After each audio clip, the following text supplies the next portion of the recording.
Disney is one of the most well-known and influential media companies in the world, with a legacy of producing high-quality and innovative entertainment for audiences of all ages. However, Disney's success did not come overnight. It was a result of the vision, creativity, and perseverance of its founders, especially Walt Disney, who transformed his passion for animation into a global empire. Walt Disney was born on December 5th, 1901, in Hermosa, Illinois. He showed early interest in drawing and cartooning and pursued a career in animation after serving in the Red Cross during World War I. In 1922, he founded his first studio, Logogram Films, in Kansas City, Missouri, where he produced a series of short cartoons based on fables and fairy tales. However, the studio went bankrupt in 1923, and Walt moved to Hollywood, California with his brother Roy to start a new venture. In Hollywood, Walt and Roy founded the Disney Brothers Cartoon Studio, later renamed the Walt Disney Company, and began producing a series of live-action and animation hybrid films called Alice Comedies. They also hired Alb Iwerks, a talented animator who became Walt's close friend and collaborator. In 1927, they created Oswald and the Lucky Rabbit, a popular cartoon character that was distributed by Universal Pictures. However, they lost all rights to Oswald in 1928 after a contract dispute with Universal. This setback motivated Walt to create a new character that he would own and control. He came up with Mickey Mouse, a cheerful and adventurous mouse that debuted in Steamboat Willie, the first sound cartoon. Mickey Mouse became an instant sensation and a symbol of Disney's brand.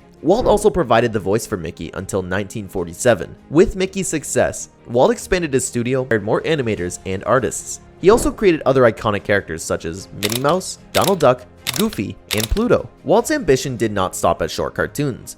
He wanted to make a first feature film in history. Despite skepticism and criticism from his peers on the press, he spent 4 years and $1 million, a huge sum at the time, to produce Snow White and the Seven Dwarfs, a musical fantasy based on the Grimm fairy tale. The film was a masterpiece of animation and storytelling, and a huge commercial hit. It won an honorary Academy Award for Walt Disney, who received 1 regular-sized Oscar and 7 miniature ones. Snow White marked as the beginning of Disney's golden age of animation, which lasted until the 1950s. During this period, Disney produced many classic films such as Pinocchio, Fantasia, Dumbo, Bambi, Cinderella, Alice in Wonderland, Peter Pan, Lady and the Tramp, and Sleeping Beauty. These films showcase Disney's artistic excellence, technical innovation, and musical talent. They also established Disney as a leader in the family entertainment and cultural influence. However, Walt's vision was not limited to animation. He also ventured into live-action films, television shows, documentaries, and theme parks. He produced films such as Mary Poppins, which combined live-action and animation, The Shaggy Dog, which was one of the first live-action comedies for children, and 20,000 Leagues Under the Sea, which was the first science fiction films with special effects. He also created popular TV shows such as The Mickey Mouse Club, which featured young performers, Disneyland, which promoted his theme park, Wonderful World of Color, which showcases films and documentaries. Walt's most ambitious project was Disneyland, a theme park that he conceived as a place where families could have fun together and experience his stories and characters in real life. He spent 5 years planning and building Disneyland in Anaheim, California, with his own money and loans from banks and investors. He also formed his own company, WD Enterprises, later renamed Walt Disney Imagineering, to design and construct the attractions. Disneyland opened on July 17, 1955, to great fanfare and public interest. It was an instant success and attracted millions of visitors every year. Walt did not rest on his laurels after Disneyland's opening. He continued to improve and expand the park with new attractions such as Pirates of the Caribbean and Haunted Mansion. He also planned to build other theme parks around the world, such as Walt Disney World in Florida, which would include a larger version of Disneyland, a futuristic city called Epcot, experimental-type community of tomorrow, and various resorts and attractions. He also envisioned a ski resort in Mineral King Valley in California and a historical theme park in Virginia called Disney's America. Unfortunately, Walt did not live to see his plans come into fruition. He died on December 15, 1966, from lung cancer, leaving behind a legacy of imagination and inspired generations of artists, entrepreneurs, and dreamers. His brother Roy took over the company and supervised the completion of Walt Disney World, which opened in 1971. Roy also renamed the Florida theme park as the Magic Kingdom and dedicated it to his memory. Roy died 2 months later, leaving the company in the hands of a board of directors. After the deaths of its founders, the company faced a period of uncertainty and decline, Walt Disney had been the creative genius behind many companies' iconic characters and projects, while Roy has been the financial and business leader who ensured the company's growth and stability. Without their guidance and vision, the company struggled to maintain its quality and relevance in the changing market. The company's film division suffered from a lack of direction and originality, producing mostly sequels, remakes, action adaptations of its animated classics. The company's theme parks also faced competition from other attraction resorts, such as Universal Studios and SeaWorld. The company's television network, ABC, also lost viewership and ratings to rivals such as NBC and CBS. The enterprise was in dire need of radical transformation to rejuvenate its operations and refurbish its repute. As such, a slew of changes was executed in the upper echelons of leadership and structural composition.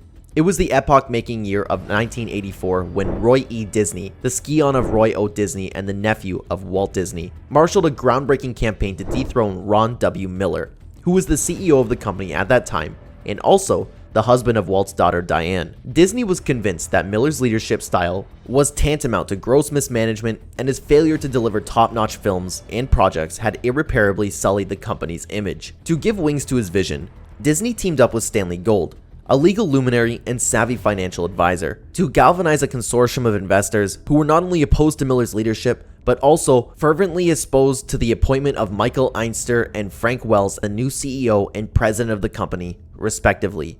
In the nascent 1990s, Michael Einster assumed the mantle of CEO at Disney, brimming with optimism and lofty aspirations.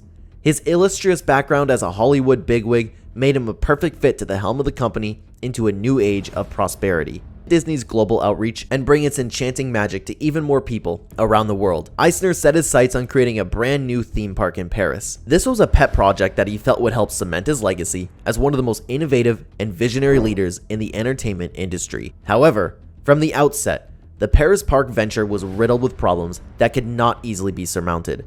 Cost overruns due to construction and design delays plagued the project, leading to dwindling investor confidence and mounting financial difficulties for Disney. To exacerbate the already precarious situation, the park's opening was marred by a tragic incident that sent shockwaves throughout the world. A piece of metal broke loose from a ride, killing a 34-year-old man instantly and leaving his wife gravely injured. The incident triggered widespread outrage as critics blasted Disney's safety protocols and management practices. In a bid to salvage the situation, Disney was forced to take drastic measures, which included cutting back on theme park spending and suspending all new park construction. Ultimately, Eisner's downfall was linked to the Paris park fiasco and the negative publicity surrounding the fatal accident. Despite his early promise, Eisner's tenure as a CEO was marked as a litany of missteps and controversies, which led to eventual resignation. Back in 2005, Disney was struggling to regain its lost popularity, and Pixar was dominating the animation world. But Bob Iger had a plan. He initiated intense negotiations with Steve Jobs, and after a lot of hard work, Disney acquired Pixar, their biggest competitor. Gave Disney control over the entire animation industry, enabling them to produce more 3D animated films like Moana and Coco that left audiences in awe. But Bob Iger was just getting started. In 2009, Disney acquired Marvel Studios, which was the first of many acquisitions that completely changed the game. Disney's new strategy became to buy out all of its competition, and over the last 10 years, Bob Iger's business tactics have resulted in Disney cornering the entire entertainment industry. Disney has since bought a slew of major studios, television stations, and intellectual properties, including Lucasfilms, ABC, ESPN, 21st Century Fox, and many more. Whether it's through captivating 3D animation, superhero epics, or iconic franchises, Disney's influence can be felt far and wide. Over the years, Disney has experienced with a plethora of defining moments, particularly during changes in leadership. With each new CEO, the company's future trajectory is shaped and influenced, making it crucial to examine how the newest CEO, Bob Chapek, will shape the company's future. Unlike his predecessor, Bob Iger, who had a background in media and entertainment, Chapek comes from a retail background, which has sparked curiosity and skepticism about his leadership style. Known for his cost-cutting measures and emphasis on merchandise, Chapek's approach differs from Iger's emphasis on media and content. However, with Disney's investors and executives pushing for Chapek to increase profits, it remains to be seen how he plans to navigate the company's current market position. With Disney already having cornered the US market, expanding further may prove to be a challenging feat. In recent years, there has been a growing concern over Disney's corporate practices. The company's new executives are heavily focused on pleasing their investors and maintaining growth, often at the expense of their consumers and their moral values. One particularly disturbing example of this behavior occurred when Disney refused to allow a grieving family to put a picture of Spider-Man on their 4-year-old's grave. Disney claimed that they were protecting the magic and innocence of their characters, but in reality, they demanded a hefty fee from the father to make it happen.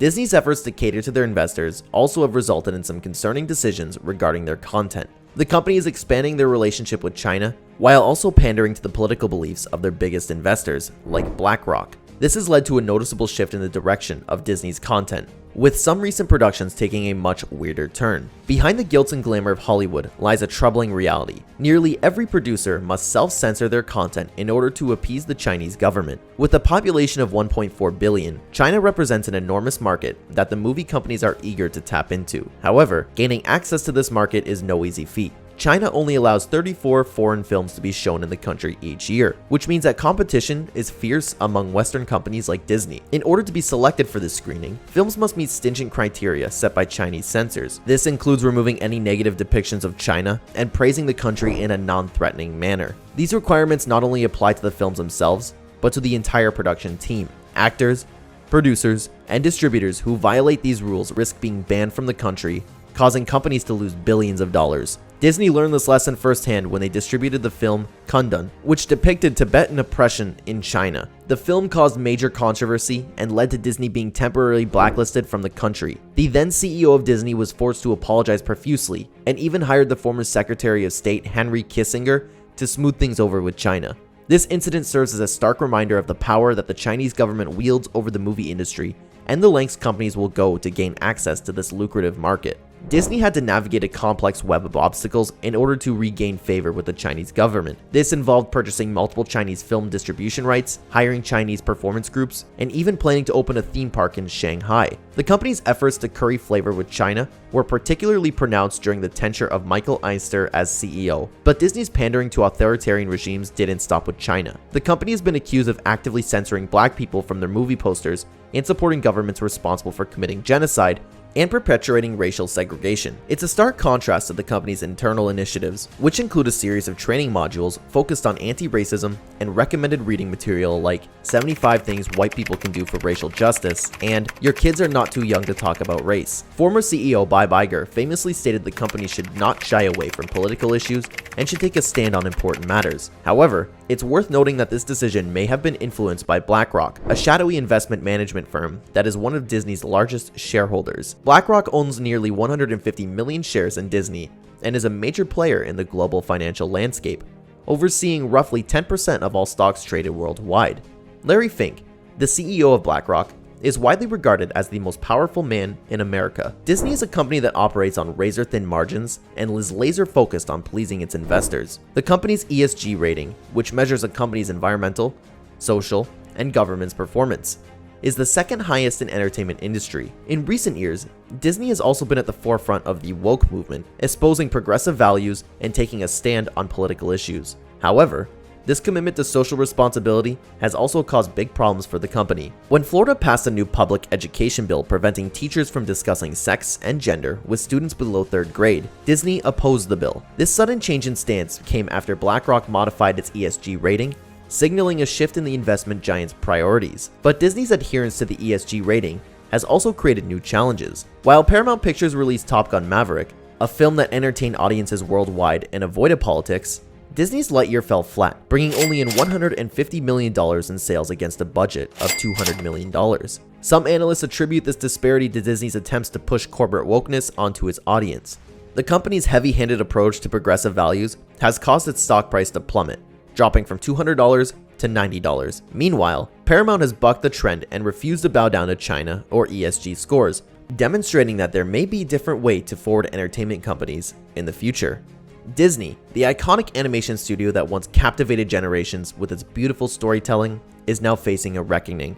The company is increasingly dependent on its theme parks, which have become its primary source of revenue, rather than its core content. This shift in priorities has led to some questionable decisions on Disney's part, such as greenlighting the Baymax movie, reportedly about a non-binary Michelin man using female sanitary products. Some observers speculate Disney is going the way of Netflix, becoming more focused on profits and pleasing investors, rather than creating meaningful entertainment. This attitude may eventually lead to the downfall of the Disney monopoly, which once seemed unassailable. It's a far cry from the company's origins, when Walt Disney pioneered the art of animation and created allegorical stories that transcended time and generations. Now, Disney has become a hollowed-out shell of its former self, suing hospices and grieving parents, forcing wokeness onto an apathetic audiences, and supporting genocidal regimes. As a result, fans have grown tired and wary of it, and many are calling for a return to the Disney of old, a time when storytelling and entertainment took center stage. Disney's decline serves as a cautionary tale about what can happen when politics and money become too intertwined, and how even the most beautiful things can eventually turn sour.